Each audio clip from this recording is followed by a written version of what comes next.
Achievements, achievements, and more achievements, or trophies if you're over on the PlayStation side, are a massive part of gaming. If you've played any console game, then you have definitely got one over the years. Whether you are the most casual of gamers who plays for less than a few hours a week, or the most hardcore achievement hunter in the world, then I'm sure from over your time playing games, you must have got a bit of satisfaction from gaining one. They've been a staple of gaming for so long now that it really is hard to remember a time without them. As they would increase in popularity during the 90s and 2000s, where the internet and gaming forums were becoming much larger, game developers would take the chance and increase their creativity with these achievements to make that pop-up more satisfying. And some games even began to add more achievements post-launch of DLCs, as this also became massively popular during the mid to late 2000s. There truly was a charm to the world of achievements and trophies that drew so many people in, and made them spend hours, days, or even years going for the hardest ones, just so they could showcase them. But over recent years, I have begun to notice a strange thing with many games, and in particular, AAA games, when it comes down to their achievements and trophies. Recently, there has been, what I can only observe, as an increase in laziness when it comes to how developers approach their achievement list in their flagship titles. So today, that's what I'll be discussing. So prepare to spend days grinding for an achievement and grab some popcorn, as I look into the apparent and worrying decline of achievements in gaming over the last few years. Before we do anything, we need to look at the successful examples of games with creative and difficult achievements, so we can see how they've fallen off over the years. And I think a good place to start would be with some classic Halo games. Halo 3 is a game with 79 achievements, totaling to a game score of 1,750. A pretty beefy list if I do say so myself. It starts off simple, with the classic, beat this mission, or beat the campaign on this difficulty, and so on. But now let's look at some of the more creative achievements in Halo 3. And how's about this one? Mongoose Mowdown. Run over an enemy with a mongoose in a ranked free-for-all playlist. That seems pretty out there, right? It's definitely achievable, but also a fun challenge that the more hardcore players can try and earn, or maybe you even get it with luck. Or how's about trying to find all the skulls in the campaign? I always thought Bungie did an amazing job with their collectibles in Halo, with them being big secrets and super hidden compared to other games. 2007 was before YouTube was really a big thing, so back then people would rely on forums, word of mouth, or their own discovery skills to end up finding the skulls and earning that gamer score. Therefore, these achievements became a real showcase of how much of that game you would play to earn these achievements. There are so many examples of these types of achievements throughout the Halo franchise from when Bungie were in charge, with their multiplayer ones always having you do stuff out of the norm, whilst the campaign would usually follow a structured, easy to follow design, and it was a winning combination for so many years. Bungie would even add DLC achievements to give players even more stuff to do, every time an expansion pack was released. But as I'm sure most of you know by now, Bungie left Microsoft after developing Halo Reach. They wanted to create a new franchise and introduce it to all platforms. Finally, maybe PlayStation would be able to get to see the creativity of Bungie with their achievements. And in 2014, we would find the answer, as their new creation, Destiny, was released to the public. By the end of the DLC cycle, Destiny 1 ended with 60 achievements, totaling to 1,500 game score. Once again, a pretty strong margin. Due to the large expansive game that Destiny was, the achievements were bound to be difficult, and the formula was set to change. And so it did. This time, there were more achievements focusing on leveling up your character, such as decrypting a certain number of engrams, or reaching the max level on your chosen subclass.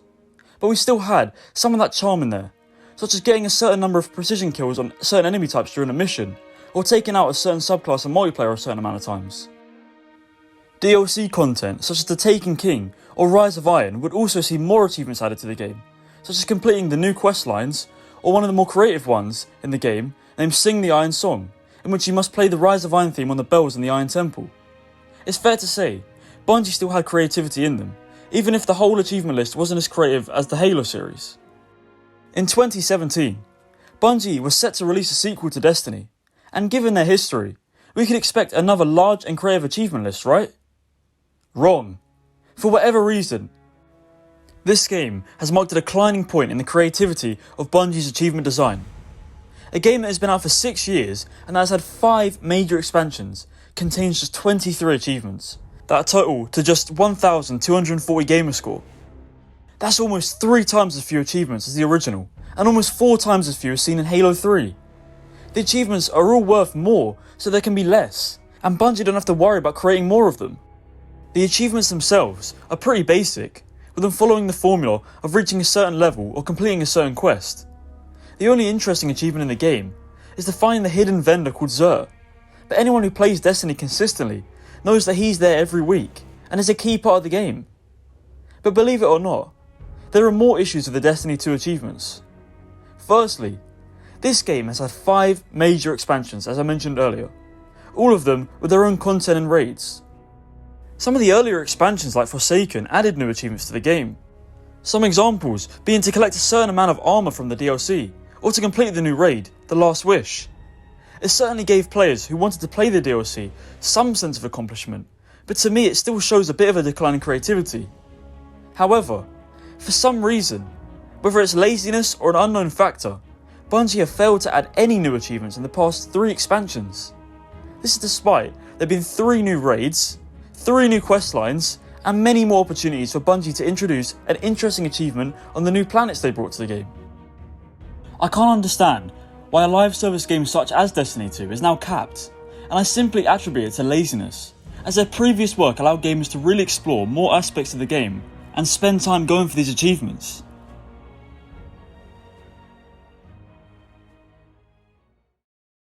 Believe it or not, there are other live service games, such as Sea of Thieves, that constantly add new achievements when new content is added. And that game in particular now has almost 5,000 gamerscore worth of achievements, which is fair given the game has been out for 5 years. And in all fairness to Bungie, Destiny isn't the only lazy live service game when it comes to achievements. Ever since Call of Duty switched over to a live service model, they have also failed to add achievements to their games. A good example of this would be in Cold War, where with the 3 new zombie maps added, they failed to add any achievements, not even doing one for the incredibly popular Easter eggs. This is just yet another example of the decline in creativity, as take Black Ops 3 for example, and with every new zombie map release, we would have alongside it 5 new creative achievements, such as for crafting all the ancient bows in Drak. There would also be an additional achievement for beating the Easter egg, which was left for more hardcore players and gave a sense of accomplishment for doing such a thing. Call of Duty though is the real shining light for laziness in gaming, so I expect nothing less. So let's take another live service game, Apex Legends. This showcases another issue in these type of games, and that is games having achievements just for the sake of having achievements. Battle Royales in general are a good example, but Apex is now 4 years old and still features the same 12 achievements as we saw in release. All 12 are incredibly easy for any seasoned FPS player, with the most simple being to be the jump master 5 times, which awards 75 gamerscore. These high gamerscore values are applied so the game reaches 1000 gamerscore, and so no effort really has to be put into the achievement list. What about an achievement for getting a gun to a certain level with the new weapon leveling system that was added recently? Or what about one for finding many of the hidden Easter eggs in the game? I would love to see something like this added, but unfortunately, I just can't see this ever seeing the light of day. So far then, we have covered the decline in live service games and the increasing amount of laziness with achievements and trophies which I do consider bad. My next point, however, goes beyond the word bad, and instead becomes somewhat despicable when it comes to these games. As of late, we have seen numerous games where the gameplay itself has become pay to win, with an increase in item shops selling items that give anything ranging from a small to major gameplay advantage. But these item shops have also been having their effects on achievements as of late. To absolutely no one's surprise, the first game I noticed this in was FIFA 23. The game mode Volta features an item shop, and lo and behold, there is an achievement to unlock 50 different vanity items, which, yep, you guessed it, can be sped up using real money.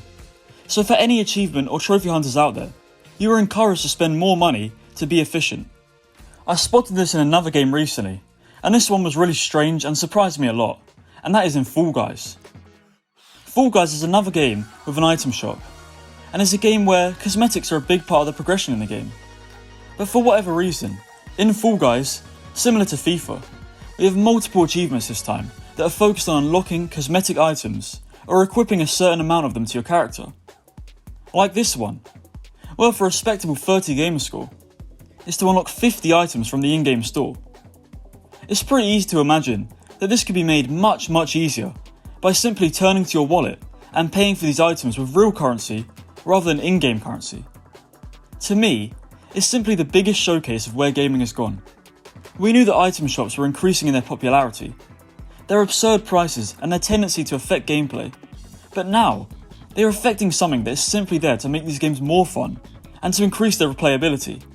And that, to me, is the biggest joke of the lot.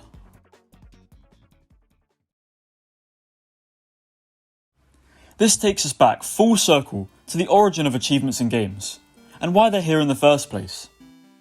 Decades ago, the idea of achievements were created for a challenge, for that sense of accomplishment, and for years, everyone from the average gamer to the most hardcore achievement hunting players and completionists took pride in these things.